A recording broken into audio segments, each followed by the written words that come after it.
Put up with that Mighty K, bitch, that Mighty Drake. Right now, far 5 years up now. You bound to die. I just woke up, got bands today. What got rest today? Put up with that Mighty K. What's good, y'all? It's your boy Headhunter Nick, and today we have another tier list. It's been a while since I made one of these. Most of the tier lists I've made were just preseason predictions, so y'all can check those out. I did one for each conference, each of the Power 4 conferences. Did SEC, ACC, Big 10, and Big 12. So be sure to check those out. Actually, I'm not sure if the Big 12 one ever got posted, and yeah, unfortunately, I am sorry to Big 12 fans if y'all don't see it up there. Or yeah, I don't know what happened to the video. I don't remember, but it might be up there, might not be, but that's neither here nor there. So basically what I'm going to do with these, this is going to be a tier list on how each SEC team looks going into week 4. So basically the end of week 3 going into week 4. I'm going to try to do each of the Power 4 conferences, but if anything, I'm always going to focus on the SEC because, well, the name of the fucking channel / podcast and all that is the Dirty South Podcast. I live in SEC territory. I live in the state of Georgia. So definitely going to focus on doing an SEC one every week. Might do Big 10. Zach might do a Big 10 because he's an Ohio State fan, even though he does live in Georgia here too. He might be the one to do the Big 10 ones. I might focus on SEC, ACC, or there may be like a combo here and there. But I'm going to try to make this a weekly thing. And because I didn't do week 1, like basically from week 0 till now, I didn't do a weekly tier list. I'm just going to lump all those weeks in for this particular one and then do weekly from there. So if you look at the bottom, you see all the SEC teams. Of course, added in Texas and Oklahoma because they are now part of the SEC. So let's go ahead and get into the tiers. The tiers we have are look like contenders, good, mid, trash juice, and if you see in any of my old tier list videos, you'll know that bottom one, I can get a little funny and creative with it. So without further ado, let's go and get into it. Oh man, Wick is gonna be pissed when he sees this. Wick is a guy on the channel for those of y'all who are new to the channel. And oh yeah, obviously check out some of the other stuff. I know the name of the shit says Dirty South Podcast, but we not only do podcasts, we do tier lists, highlight reactions, other reactions, and basically things of that nature. So be sure to check out some of the other stuff that we do and check out some of the podcast episodes. But I promise, without further ado, let's get into it. So to start off, we have Texas A&M, who are surprisingly 2-1 on the year. And their one loss came to Notre Dame, if I'm not mistaken. One loss came to Notre Dame, and they had Notre Dame losing to Northern Illinois. So it's like, I don't know what to make of that game, to be honest. It's like, because Notre Dame is so inconsistent, like they beat Texas A&M, lose to Northern Illinois, and then they damn near dropped 70 on Purdue, beat the living piss out of Purdue. So I don't know where to really put A&M, but for the first 3 weeks, I'm going to say that on this particular scale, since it's an SEC type of scale, I'm going to say they looked good. Simply because they have picked up 2 other wins, and like I said, I don't know what to make of that Notre Dame game, but the fact that they're 2-1, and I did not expect them to be 2-1 at this stage of the season. So there's that. Moving on to the University of Kentucky. So Kentucky's another confusing one for me. That South Carolina game, they get bullied by South Carolina. The O line just literally rams through Kentucky. Um, I mean, the D line of South Carolina rams through Kentucky's O line. Brock Vandegrift was getting punished, and then they turn around and had that Kentucky defense has a near flawless game against Georgia. So of all teams, like in of all teams of all offenses that they shut down, they chose a great night to do it against Georgia. Now, as a team, um, when you look at Kentucky, and how do I put this? When you look at Kentucky, and they had Brock Vandegrift for quarterback, who, if you don't already know, Brock Vandegrift was a third string quarterback at Georgia for 3 years. So he if you for those of you who don't know how a college football practice works, it's not the starters going up against the starters. It's not the starters of the offense going against starters of the defense. It happens, but it's very, it's not super common. So basically the third teamers, the walk-ons, guys like that, they will make up the scout team. Third teamers, freshmen, and walk-ons, they'll make up the scout team, and they'll be the ones that go against the starters because they're giving a look. So they'll basically act out the opposing team's offense that they're going to run, and so the defense has a look as to what they're going to be going up against that week. That was basically Brock Vandegrift's job. So he was always going up against the starters while practicing at Georgia, and I'm not gonna say always, but for the most part, he was. The thing with that is he knows Georgia's defense, and he did pretty well against Georgia's defense until finally in the fourth quarter, or really the second half, when Kentucky's O-line started breaking down because Jalen Walker was just screaming back there damn near every play. Yeah, I mean, Kentucky played well against Georgia defensively. Offensively, they had their chances. Mark Stoops is, if this was a how I think they're going to finish tier list, I would put them in mid to trash juice, because I think that Mark Stoops is going to lose them football games just coaching wise, because his team does look, he's that kind of coach that prepares his team for certain games, and other games he doesn't have his team prepared at all. And he chose to have his team prepared against Georgia, which is good, but I don't think he's consistent in that preparation for his team. So, that's my opinion on that. But as far as how they've looked so far, it's kind of hard to gauge off that one game against Georgia. So I think it's about as mid as it gets. I mean, they've looked really, really bad and then looked really, really good. So, I mean, it just cancels out. Your ass is in the middle. You're mid. So I'm going to keep it there. The Georgia Bulldogs, two dominant wins. To start off the year, they beat the shit out of Clemson. And while, yes, everybody thought and knew that Georgia was going to beat Clemson, I don't think people expected Georgia to beat Clemson as bad as they did. Now, there were a few people who did, but I don't think the majority of college football fans expected Georgia to handle Clemson the way they did, especially with the injuries and the players they didn't have in that game. It'd be different if Georgia was at full strength, and yeah, by all means, everybody would think Georgia would blow them out. But Georgia was missing guys. They were missing Trevor Etienne due to suspension. They had a receiver, Rara Thomas, get kicked off the team like a couple weeks before, and injuries in game. So, you got stuff like that you got to deal with. And it started off like, okay, this is a close game. This is a battle. Kind of what we expected with the guys that are kind of out. And then Georgia just turns it up because,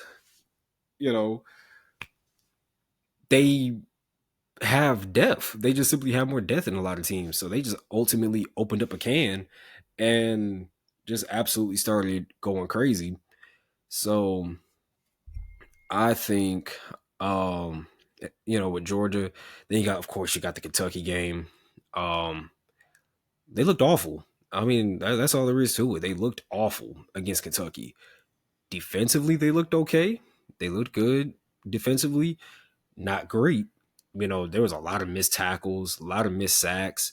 Um, when you can't get Kentucky's number 2 running back on the ground, that can cause problems, especially with the schedule that you have coming up. If you can't get that guy on the ground and you still got to play Alabama, Ole Miss, Tennessee, and Texas, and 3 of those are road games, it's going to be a rough time for you. And yeah. And not to mention Auburn as well. Like, they're always going to play Georgia hard. Yes, I've had my rants and statements about Auburn. We'll get there as well. But Georgia, I'm going to say good, but they did not look like contenders. And since this is a week 0 through 3 tier, I have to judge them off of those weeks only. And in case you don't know, yes, I am a Georgia fan. I don't hide that. That is something, you look at some older videos. I am a Georgia fan. I have, no problem sharing that. I've never hit away from it. From Georgia. Parents went to UGA. My father played football at UGA. So before you all come with the bandwagon allegations, trust and believe, I got blood in this shit. So that's that. The LSU Tigers. Oh, man. So LSU gets bailed. They got bailed out this past week. Got bailed out in the South Carolina game. Got beat by, of all teams, USC, man. And it's like, no Southern team ever wants to lose to a team out West, because I'm just going to tell it how it is. And I've said it before in older videos as well, is that down here in the South, especially when it comes to football, we always see the West Coast as like a softer brand of football. Like, yeah, that shit can work in high school, but when you get to college, just that pure, just we call it pansy ball that they play out there. And we're the down here in the South, we're tougher. We hit harder, we're more aggressive, more physical, and that's when you look at a lot of football games where, for example, the SEC team will play a Pac-12 team. Somebody in this conference always ends up beating the shit out of them. So, and large part of this physicality is the reason. LSU managed to fuck this up. So they were one of the only 3 teams to lose week 1. So, and then got bailed out by South Carolina. Now, I will say Garrett Nussmeier, I know I predicted that he was going to be a top 10 quarterback in the country, but he did not look like it at all in the South Carolina game. I don't think he's looked like a top 10 quarterback. I mean, yards wise, yeah, he is. That's just because LSU's an air raid. He's almost automatically going to get 300 yards a game just because of how much they throw the football. But he's had some missed reads. He is a different man when he gets hit, man. That guy gets hit and he gets rattled. And that is a thing about football that a lot of people don't really take account of, is like the amount of really good quarterbacks I've seen be good because they're untouched is pretty crazy. And then when they get hit for the first time, they're cooked. You know what I mean? When they really get hit for the first time, they're done. They are cooked. I.e., a perfect example. Look at DJU. He played out in California in high school, and now, granted, Garrett Nussmeier is not that bad, but his first introduction to college football was he committed to a school in the South in Clemson. Yes, they're ACC, but his first game was against Georgia, and Georgia tagged his ass. All right. He learned that, oh, holy shit, these guys aren't scared of me here like they were in high school out in California. So the fact that I'm 6'5", 250 don't mean shit down here. And he got hit for the first time and it fucked his career up. Now, Garrett Nussmeier, his career isn't fucked up, but he's getting hit and he makes some bad reads. There's sometimes he makes some bad reads, but that receiving core LSU has is extremely solid.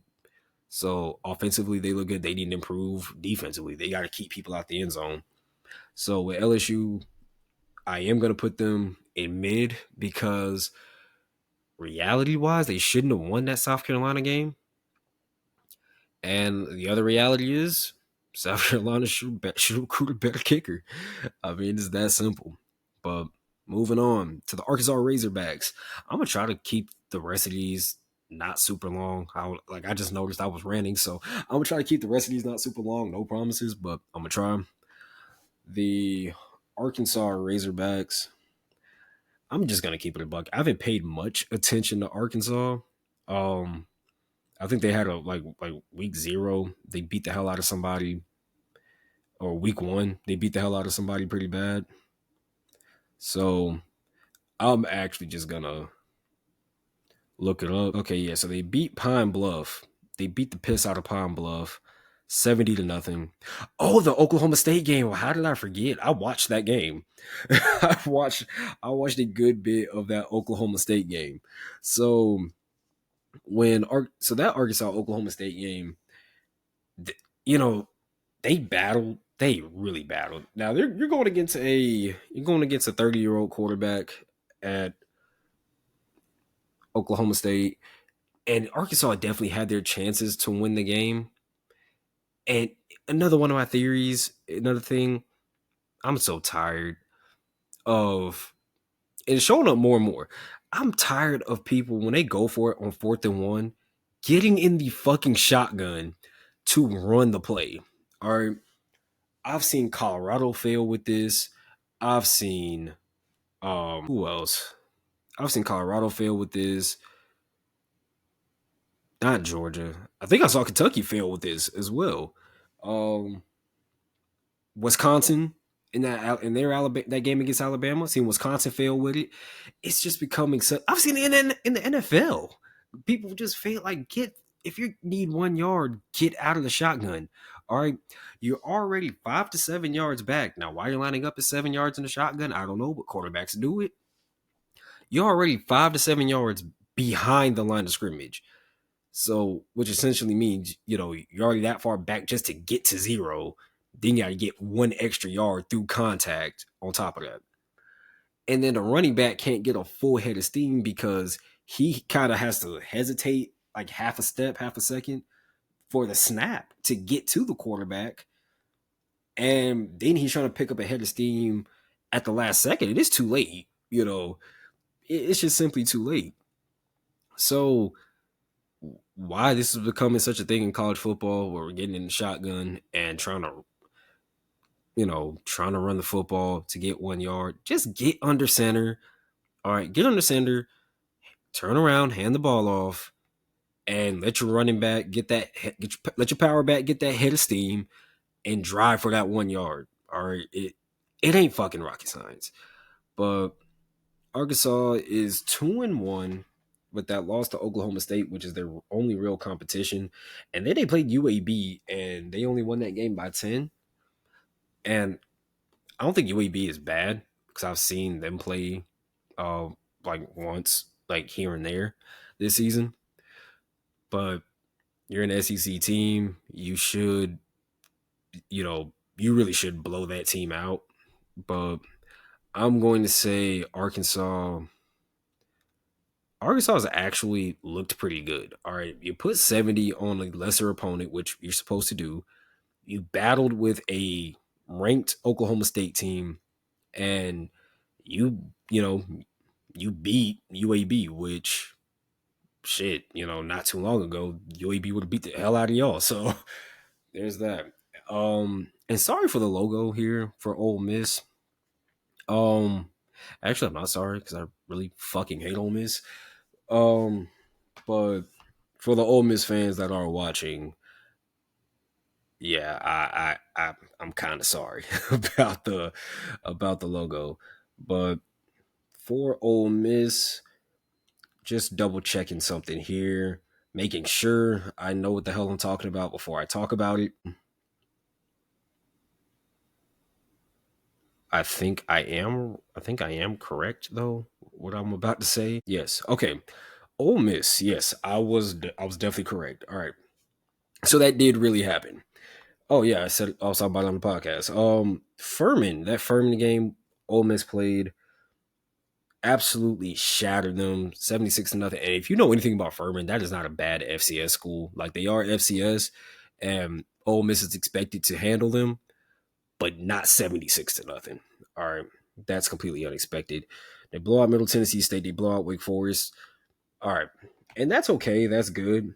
But Ole Miss has a weak schedule. Like I'm looking at it right here. They have a pretty weak schedule. All right. They have played Furman, Middle Tennessee State, and Wake Forest, like I said. They then play Georgia Southern. They then play Kentucky. South Carolina, I'll give my opinion on that in a second because they're the next team up after Ole Miss. They do play LSU at LSU, so that's a challenge. They do play Georgia, and they play Oklahoma. But the Georgia and Oklahoma games are at home. Your two challenge games are Georgia and LSU. All right. Then you round out the year with Florida and the team that has its own tier. So, um, yeah, yeah. It's hard to gauge. Like they are 3-0 with three blowouts, but who are you playing? You're not playing anybody. So I I'm gonna put them at good because I haven't seen anybody test them to see if they even look like contenders. Just because they look good against a lower tier school, slack school, doesn't make them national championship contenders already. And hell, it doesn't really make them SEC championship contenders. So I have to see them against real competition before I make a real judgment on them looking like contenders. But they probably have looked the best over the course of these 3 weeks out of the teams I've listed so far. The South Carolina Gamecocks, they are 2-1 as well, I believe. Let me make sure of that. Yes, they are. They are 2-1. Now their one win, I mean their one loss was the LSU game that I mentioned before, and their two wins are against Kentucky and Old Dominion. The Old Dominion game was a battle. All right, they beat Old Dominion by 4, and then throttle Kentucky. Makes no sense whatsoever. They have a home game against Old Dominion and barely win that, and then they go to Lexington and annihilate Kentucky, and they get cheated out of a win against LSU. So I don't know how to judge that Old Dominion game. They should have played better. They should have blown Old Dominion out. Definitely. I know Old Dominion is good. They're not a pushover by any means, but I don't think South Carolina, the same team that beat Kentucky, is only 4 points better than Old Dominion. So I'm going to put South Carolina in the good tier, even though like they are 2-1. But what they did to Kentucky, you got to remember, look at what they did to a team that literally damn near beat Georgia. And I mean, Georgia escaped by the literal skin of their teeth. And South Carolina thrashed them. All right. Yes, you got the game against Old Dominion, but hell, it was the first game of the year. So what can you say about that?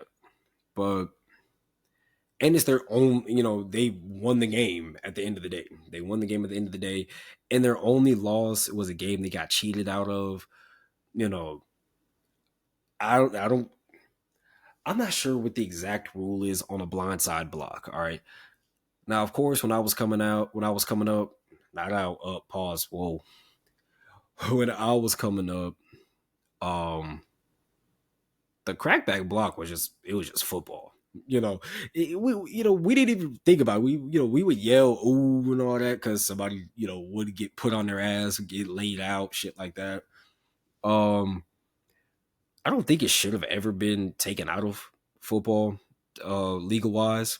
It should have never been taken out because when you're a defender, because crackback blocks only happen to defenders, they try to say, well, the person can't see. It's your literal job to look. That whole phrase of keep your head on the swivel. Yeah, that's your job. It's not the offense's job. It's not the blocker's job to, hey, here I am. Can I hit you now? That's not fucking football. It's a contact sport. Keep your head on the swivel and you won't get hit. You go running around not paying attention, somebody knocks shit out you. That's on you. If you get blindsided or cracked back, whatever you want to call it, it's 100% your fault. But nevertheless, the rule is the rule now. And the rule is that I know you can't lead with your shoulder, obviously not your head either, into the block. But I was told that, and once again, I have to go back and look at it, is that if you lead with your hands into the block, especially once you establish yourself as a defender, that it's not really a blindside block or a blindside penalty. Because I've seen receivers come down the line in motion. See, the old way was receivers would come straight down the line in motion and they would knock, they would ear hole a defensive end or outside linebacker. That was the old way of doing it. Now receivers come in motion and it's still technically a blindside because they're not looking, but they're just leading with the hands and it's a legal block. And this happened on a pick six, by the way. South Carolina lost this game by 3? So big difference in the game, but not to mention all the other shit that happened in that game as well. So I think LSU got bailed out. South Carolina definitely should have won that game. But at the same time, get a better kicker, because if your kicker hits that field goal at the end, because you had another chance to win. Yes, the refs did their thing, but South Carolina had another chance to win the game, and they should have. You got to, I it's hard for me to say because I don't know much about kicking, but if you're a Division I kicker, that's what you're there for, to make kicks in that situation. It is high pressure, it is tough, but you got to do it, and he didn't. So recruit a better kicker is all I can say. The Missouri Tigers, they've looked well. They've looked very good. I know they most recently played Boston College and barely beat them, but they did beat them nevertheless. So Missouri's 3-0. First two games were against Murray State and Buffalo. Both games were shutouts. Both of those games were shutouts, and then they played Boston College and won that game 27-21. So this game, especially for the defense, was a response to, yes, you're playing a better team in Boston College. Boston College is better than Buffalo and Murray State. And the defense has finally given up their first touchdown of the year. Typically, when that happens, and trust, as a Georgia fan over the past couple years, I've seen it. And, Georgia would have these long streaks of not giving up a touchdown or a rushing touchdown or, whatever type. And when they do, it always ends up being a close game. It always does. So, yeah, there's that. But knowing Missouri, I think that's a pretty good win for them, because Boston College, they have looked good this year. They've looked better than they have in the past. Bill O'Brien's definitely doing his thing up there, Boston College. So I'm not going to say this was a, Missouri should have won by 40 and they didn't. I'm going to say this was a good effort, and this was a good team that Missouri played and, ended up beating. So the Florida Gators, well, let's go ahead and make this one quick. All right. Absolute trash juice, right?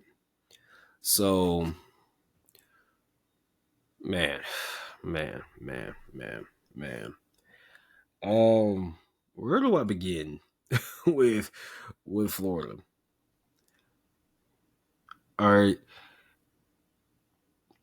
I actually know a great place to start. All right.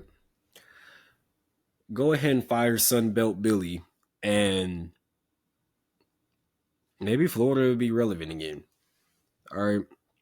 So Florida plays Miami, and I'm going to make an ACC tier list at some point. I think I am. And I'm going to share my true thoughts on Miami and how they're doing right now. But Miami comes into your place. This is week 1, rivalry week. And They're coming in like literally into your backyard. You would think your team would be prepared. Now granted, you don't have a whole lot of film on Cam Ward, especially in the Miami offense and all that. So there's that.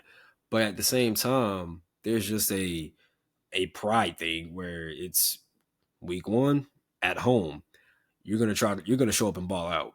And they didn't. Miami walked into their trap, took over their trap. Walked in the house, kicked the door in, and slapped the shit out of you in your own home. And left. Took your shit and left. I mean, that was how that went. You beat Sanford fucking finally, because even though last time you played them, you beat them. You had to score 70 to beat them. All right, cool. Then you play Texas A&M, who, yes, I did put them in the good tier, but I might have to bump Texas A&M down to mid. I don't know. I don't know, because Notre Dame beat them. All right. I don't know. All I'm saying with Florida, you lost to a team that lost to a team that lost to Northern Illinois, and I know you can't really look at college football like that, but come the fuck on at the same at the same time, man. Um, Another home game where they walked in, kicked in your fucking door, and you sat there and took it. Like that's what that was. It it's pretty embarrassing. And Billy Napier, the only story coming out of the University of Florida is Billy Napier and his job security. And quite frankly, I mean, are we shocked? By any means, are we really shocked that that's what it's come down to? So that's just the state of Florida right now. Marco Wilson throwing that shoe, man. And by the way, he doesn't regret it. So there, Florida fans, there you go. He does not regret it. If anything, he's doubled down and stands on what he did, and he shredded your program. Uh, Shredded your program to the pits of hell, man. Like, and if you don't fire Billy, it's gonna get worse from here. But the Vanderbilt Commodores, Vanderbilt is 2-1, I believe, 1-2. Yeah, 2-1. They're 2-1, and they're pretty interesting as well. So they beat Virginia Tech at home with arguably the worst home field advantage in the country.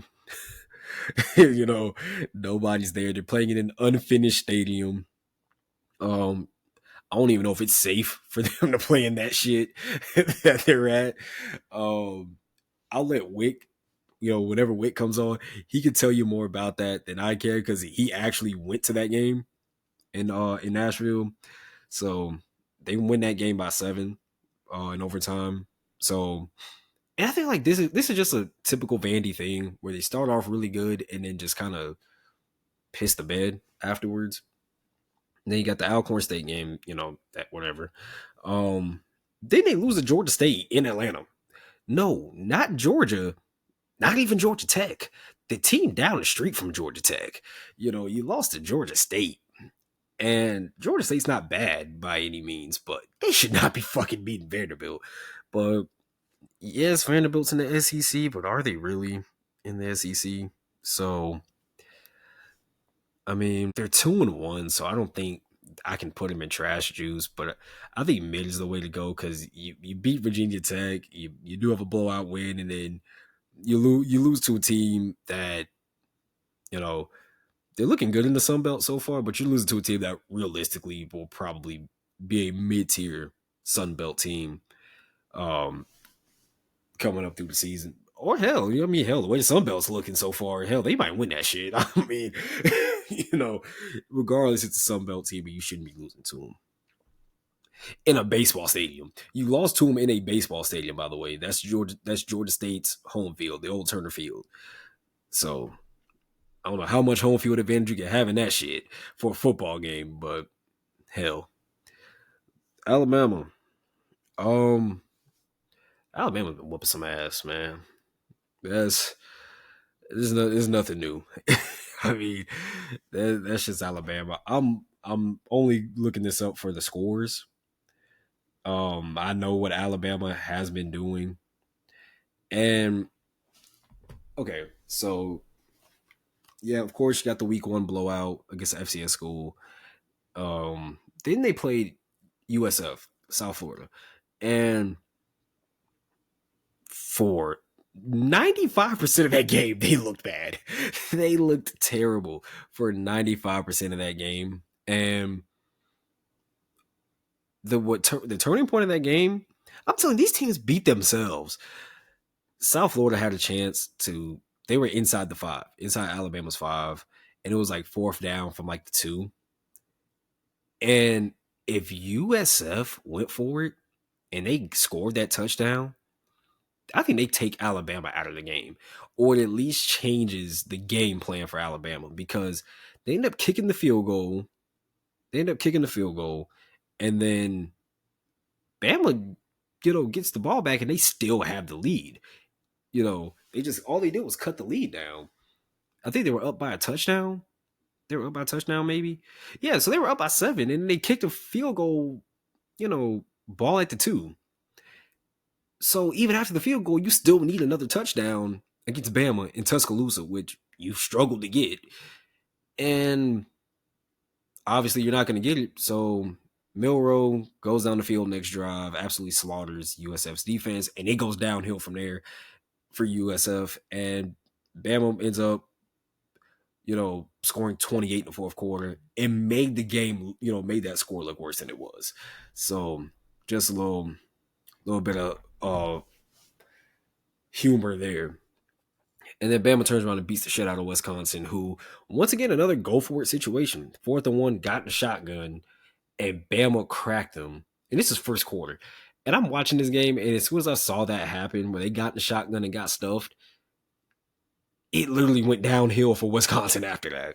So when teams just been beating themselves against Bama, and Bama just ends up piling on just because at the end they end up having more talent. They have a fucking 11th grader out there scoring touchdowns, like a 17-year-old out there playing for the University of Alabama and cooking everybody. All right, so they have looked like contenders with that exception of the South Florida game. And then my fellow Georgia fans, I know, here you go. We had a bad game too.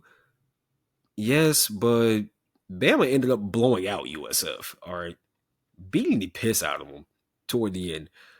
We damn near lost to a basketball school who got shredded by South Carolina the week before. And was very well close to losing that game. So that's why I'm putting Bama up there. Georgia is like, they're teetering on that line, but that Kentucky game was bad enough. Oh man, I'm sorry. Trash Auburn.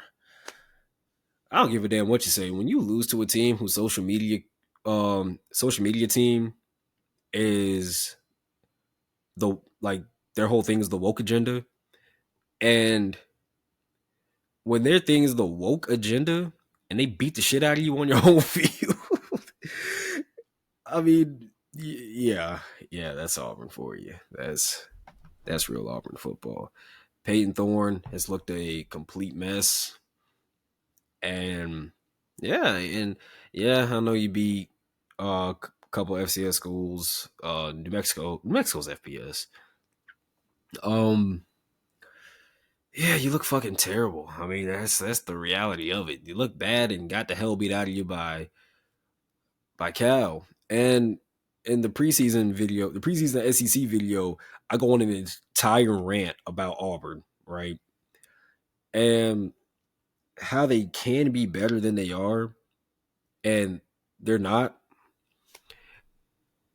And now, luckily, they've changed quarterbacks. They took out Peyton Thorne and put somebody else in, because Peyton Thorne is definitely holding that team back. What the hell he's doing out there sometimes, I don't know, but there's that. Tennessee Volunteers, they are looking like contenders. 3-0, 3 straight blowouts. Let me check the teams that they did play just to be sure. And the Vols, they they have the highest point per game in the country. All right. In the 3 games, the lowest they've scored is 51 in 3 games. All right. They played Chattanooga. Damn near put 70 on Chattanooga. They won 69-3. They played NC State, win 51-10, and that's a ranked team they played. Then they played Kent State. In this Kent State game, this is the difference between Tennessee and Missouri. All right. Missouri, I think Missouri, it wasn't Missouri or Ole Miss, one of them that also had the blowouts.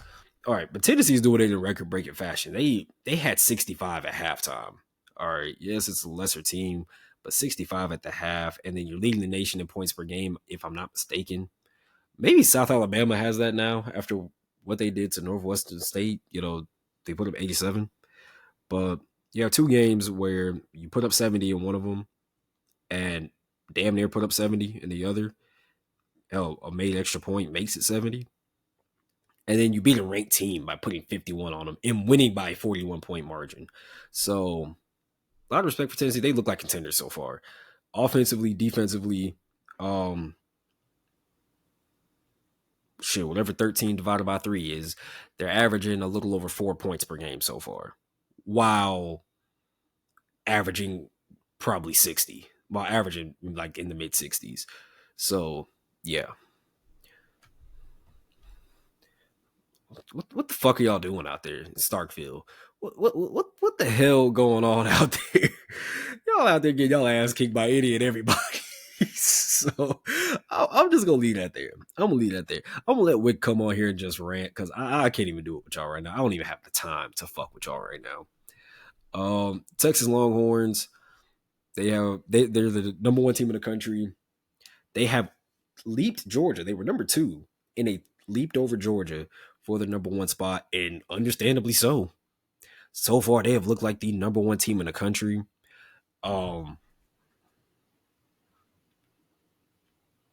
And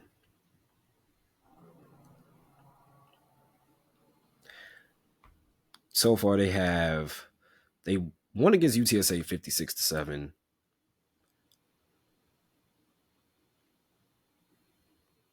Beat the shit out of Michigan. All right, I was trying to find the score to the Michigan game.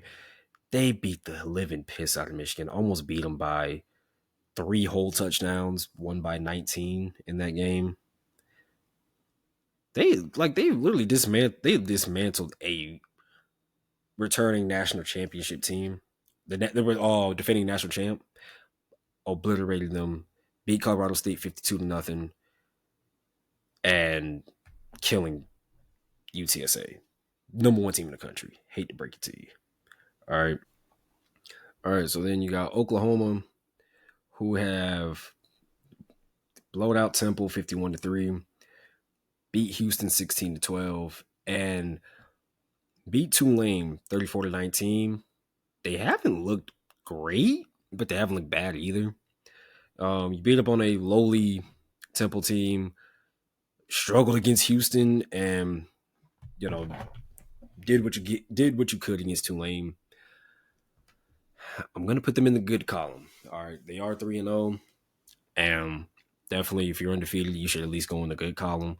So this is it. This is the tier list for the SEC teams going into week 4. So this is judging weeks 0 through 3. And yeah, that's pretty much going to do it here. Be sure to check out some of the older podcast episodes, check out some of the newer podcast episodes, and check out some of the older tier lists, reactions, all of that. Be sure to leave a like, drop a sub, all that. And until next time, stay dirty, stay dangerous. Catch you for the next. Then the aftermath, I'm always gonna get that text asking me what we is. Like, baby, go get some rest, cause darling, I don't wish you well. When you ain't with me, I need you sick to your stomach, it can't stand on your feet. I know it's your own, but I just gotta be honest.